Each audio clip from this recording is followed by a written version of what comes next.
안녕하세요. 5-3단원 세포 내 정보의 흐름 단원에서 부교재 빈칸 및 문제풀이 강의를 시작하도록 하겠습니다. 부교재 60쪽 펴주시면 되겠습니다. 60쪽에 보시면 들어가기로 사슴의 털색이 다른 까닭은 이 문제가 나와 있는데요. 우리가 1차시 동안에 1차 시간에 같이 얘기해봤던 것 같아요. 사슴의 털색이 다른 이유는 멜라닌이라는 색소 단백질 때문이다. 멜라닌이라는 단백질은 멜라닌을 합성할 수 있는 효소가 멜라닌을 만들게 되는데 그 효소를 또 만들 수 있는 것은 효소를 암호화하고 있는 효소 유전자가 활성화돼서 발현이 되어야겠죠. 갈색 털을 가진 사슴은 정상적인 과정, 그러니까 멜라닌 합성 효소 유전자가 작동을 해서 멜라닌 합성 효소가 만들어지고 그 효소가 멜라닌을 만드는 이 과정이 정상적으로 일어나지만 흰색 털을 가진 사슴은 이 유전자에 변이가 생겨서 결과적으로 멜라닌이 만들어지는 데에 문제가 생겨서 흰색 털을 가지게 되었다. 그런 내용이었습니다. 네, 그러면 한 칸씩 정리를 해봅시다. 같이. 유전이란 부모의 형질이 자손에게 전달되어 자손이 부모를 닮는 현상을 의미하죠. 그리고 유전자는 핵 속의 DNA에서 유전 형질에 대한 정보를 저장하고 있는 특정한 부위를 의미합니다. 생식 과정에서 부모의 DNA가 자손에게 전달되므로, 그러니까 우리가 아빠의 정자와 엄마의 난자에서 DNA가 합쳐져서 수정란이 되는 거죠. 그 자손은 부모의 유전자를 가지게 되기 때문에 부모의 유전 형질이 나타날 수 있다. 유전자에 들어있는 정보는 단백질과 RNA를 만들 수 있는 정보이고요. 우리가 배운 바에 따르면 이 RNA도 역시 단백질을 형성하기 위해 존재하는 상황이죠. 물론 다른 기능들을 하는 RNA도 있겠지만 DNA의 유전자에는 4가지 종류의 염기가 있습니다. 아데닌, 타이민, 구아닌, 사이토신. 이들의 배열 순서에 따라서 단백질의 20가지 아미노산 배열 순서에 대한 정보가 저장되어 있으니까 이대로 만들어진다는 거죠. 우리가 배운 바에 따르면 염기 하나가 하나의 아미노산을 지정하는 것이 아니라 염기 3개가 한 세트가 되어서 하나의 아미노산을 암호화하고 있다. 염기 3개가 한 세트가 되어서. 그렇게로 배웠습니다. DNA는 이중나선 구조를 하고 있고요. A와 T 그리고 C와 G 염기들 간에 상부적으로 결합이 되어져 있습니다. 이 그림에서도 보시면 이 염색체를 풀어보면 이런 DNA 사슬이 엄청 많이 꼬여 있는데 단백질을 끼우고서는 차곡차곡 정리가 되어서 염색체가 되는 거죠.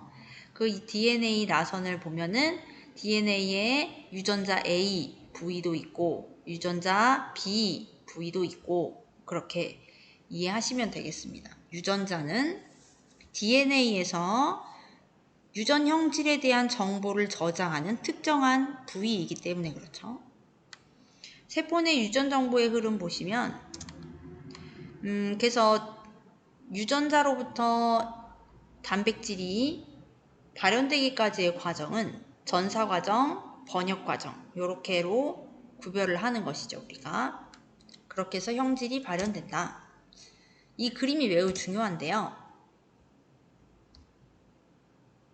일단은 DNA라는 암호를 이제 아미노산으로 바꿔서 전달되기 위해서 중간체로 RNA가 활용되고 있죠.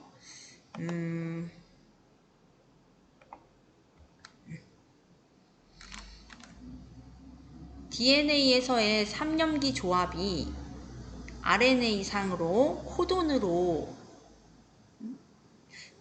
아니 이것도 3개의 염기 조합으로 되어 있어요. 코돈도. 그런데 DNA에 있는 3염기 조합은 코돈이라고 부르지 않고요. 아미노산을 암호화하는, 직접적으로 암호화하는 세 개로 구성된 이 염기를 코돈이라고 부릅니다. DNA에 있는 그 3개의 염기 조합은 부르는 이름이 따로 있어요. 어쨌든 코돈은 RNA에 있는 3염기 조합만을 의미합니다. 그래서 보시면 DNA를 이용해서 RNA를 전사를 하게 되는데 그때 전사에 이용되는 가닥은 DNA 두 가닥 중에서 아래쪽에 있는 가닥을 이용하게 되었네요. 이것을 다른 말로 주형 가닥 이렇게 얘기도 합니다. 주형 가닥. 그래서 주형 가닥을 이용해서 여기에 상부적으로 결합할 수 있는 RNA의 염기가 오다 보니까 A에 결합할 수 있는 염기 U, C에 결합할 수 있는 염기 G, 다시 또 C에 결합할 수 있는 염기 G 이런 순서대로 오는 것이죠. 전사에 이용되는 가닥은 아래쪽 가닥이지만 정작 서열은 전사에 이용되지 않은 가닥이 복사되는 효과가 나타나게 된 거죠. 어쨌든 이 RNA가 만들어지게 되면 그 만들어진 RNA는 핵의 바깥으로 빠져나오게 됩니다. 그렇게 해서 세포질 쪽으로 이동을 하게 돼서 리보솜이랑 결합을 하게 되면 번역 과정이 일어나죠. RNA를 단백질로 바꾸는 과정이고요. 바꾸는 과정? 네. 3개의 3염기 조합으로 이 각각의 코돈이 불러올 수 있는 아미노산의 종류가 각각 있었죠. 그렇게 해서 오게 되는, 순차적으로 오게 되는 아미노산들이 펩타이드 결합으로 쭉 연결이 되게 되면 단백질을 완성할 수가 있다. 네, 이 전체적인 그림이 매우 중요합니다. 그 다음 페이지로 넘길게요. 61페이지. 전사란 DNA의 염기서열 정보가 RNA로 전달되는 과정이고요. 핵 속의 DNA 한쪽 가닥을 주형으로 해서 이게 이제 전사에 사용되는 가닥 또는 주형 가닥 이렇게 얘기하죠. 상부적인 서열을 갖는 RNA가 합성됩니다. RNA는 4종류의 염기 어머나 죄송해요. 타이밍이 아니죠? 네, 제가 여러분들 수업을 제대로 듣나 검사해 보려고 아데닌 그리고 우라실 U 아마 1학기 때 배웠으니까 아실 거예요. 그리고 구아닌, 사이토신 이것으로 이루어져 있다. 그리고 RNA는 DNA와 달리 단일 가닥이죠. DNA의 유전 정보가 RNA로 전달이 된다. 번역은 전사된 RNA가 리보솜과 결합하여 단백질을 합성하는 과정입니다. 전사된 RNA가 세포질에 있는 리보솜과 결합을 하게 되죠. RNA가 핵 속에서 핵 밖으로 빠져나와서 세포질에 있는 리보솜과 결합을 합니다. RNA에 있는 코돈이 지정하는 아미노산이 리보솜으로 운반이 되어져 오게 되고요. 아미노산들 간의 펩타이드 결합이 형성되게 되면 단백질이 합성이 됩니다. 형질 발현 부분 보시면 단백질은 효소나 호르몬 등의 주성분이며 그러니까 우리 몸에 있는 각 부위에 있는 단백질의 종류가 무지 많겠죠. 특별한 기능을 담당하기도 한다. 단백질의 기능을 통해서 생물의 형질이 결정이 됩니다. 예를 들어서 피부색이나 머리카락이나 뭐 눈동자 색깔이나 아니면 뭐 혀말이라던가 쌍꺼풀, 외꺼풀 뭐 그런 여러 가지 형질이 결정이 되죠. 밑에 그림이 좀 잘렸는데요. 같이 볼게요. 붉은 꽃이 되는 이유는 붉은 색소를 합성하는 효소가 붉은 색소를 합성하면 붉은 꽃이 되는 거죠. 근데 이 효소를 잘렸네요. 그림 여러분들이 갖고 있는 부교재 그림 보시면 이 효소를 암호화하는 유전자 서열이 DNA에 있다는 거죠. 그러니까 사람의 경우뿐만 아니라 이런 꽃과 같은 꽃의 색깔 이런 형질들도 역시 모두 DNA 단계에서 발현이 되어지면은 나타나게 되는 거죠. 문제풀이로 넘어가겠습니다. 61쪽에 14번 문제로 표기되어 있네요. 그림은 사람의 세포 내에서 유전자가 발현되는 과정을 나타낸 것이다. 이에 대한 설명으로 옳은 것을 있는 대로 옳은 것은 간은 DNA가 복제되는 과정이 아니죠. 전사되는 과정이다. 그래서 기억은 틀리고요. 나 과정에는 리보솜이 관여한다. 맞죠? 여기 교과서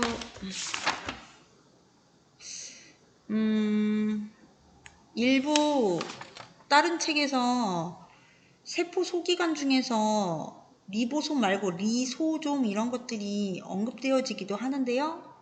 우리는 언급하지 않아요. 부교재도 없고. 리보솜. 리보솜은 리소좀이랑 다른 기관입니다. 어쨌든 리보솜이 관여하는 거 맞습니다.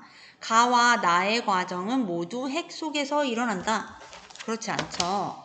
가의 과정은 핵 속에서, 나의 과정은 세포질에서 일어납니다. 그래서 정답은 2번입니다. 그 다음 62쪽으로 넘겨주세요.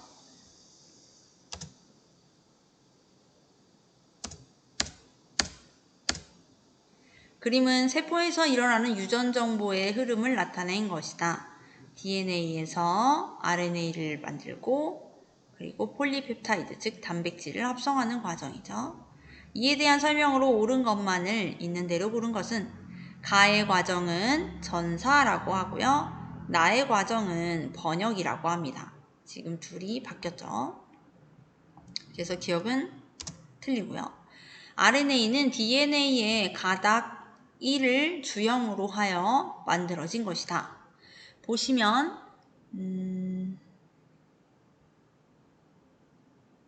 이 RNA에서 지금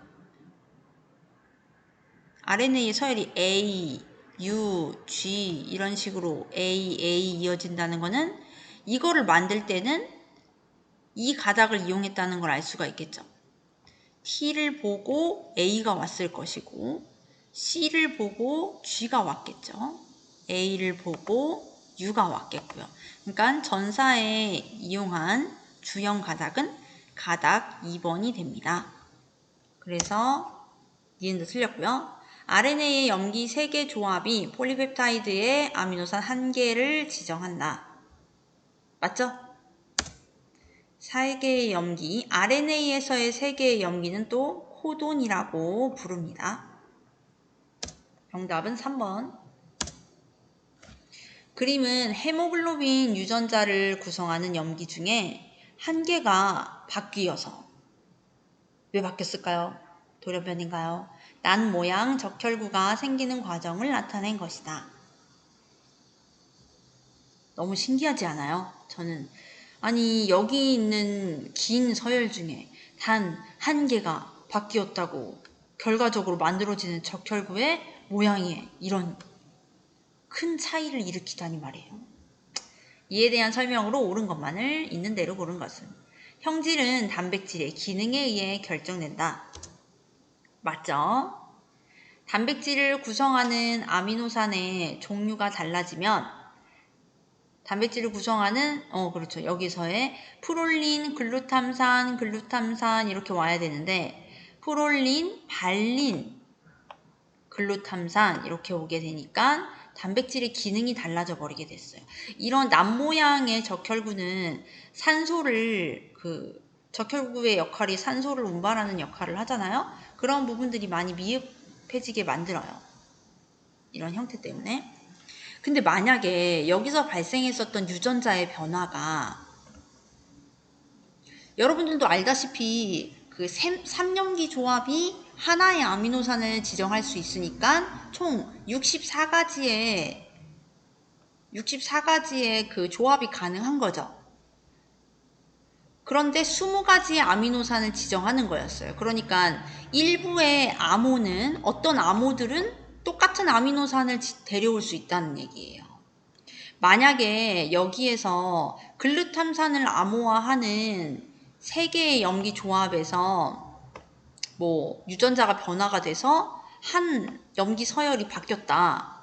염기 한 개가 바뀌었는데 하필 바뀐 염기가 똑같은 글루탐산을 암호화하는 코돈이었다라고 하면 문제될 게 없죠. 무슨 얘기인지 아시겠어요? 유전자가 일부 바뀌었다고 해서 그게 모두 다 단백질이 변형 또는 형질이 변형되는 것은 아니에요. 물론 유전자가 바뀌었을 때 그 유전자가 바뀐 것을 다시 복귀시키는 다시 그러니까 수정하는 유전자를 원래대로 다시 수정하는 작업을 세포에서 일어나기도 하지만 그렇지 않다 하더라도 바뀐 염기가 똑같은 종류의 아미노산을 데려올 수만 있다면 결과적으로는 차이를 일으키지 않을 수 있다는 거죠. 근데 이 경우는 납모양 적혈구는 하나의 유전자가 바뀌었는데 그게 똑같은 아미노산을 데려오게 만들진 않았나 봐요. 글루탐산이 아니라 발린이 왔기 때문에 이런 모양이 됐다고 하네요. 단백질을 구성하는 아미노산의 종류가 달라지면 단백질의 기능이 달라진다. 맞죠?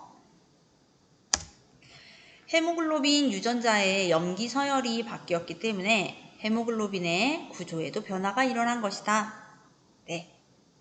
그래서 정답은 5번입니다. 그래서 세포 내 정보의 흐름 5-3단원에 대한 내용을 우리가 봤고요. 여러분들이 1학기 때 배웠었던 DNA와 RNA의 차이점 같은 것들을 생각해 보시면 예를 들어서 DNA가 유전 정보를 저장하고 RNA는 유전 정보를 전달한다. 그런 기능이 차이가 있는 이유가 이번 시간에 배우는 단원과 연관이 있었다는 것도 이해하실 것 같아요. 네. 이번 단원 공부하실 때 1학기 때 배웠던 단백질이나 핵산 부분에 대한 부분까지 꼼꼼하게 복습하시면서 공부하시기 바랍니다. 이번 시간은 이것으로 마치도록 할게요. 안녕. 등교 때 만나요.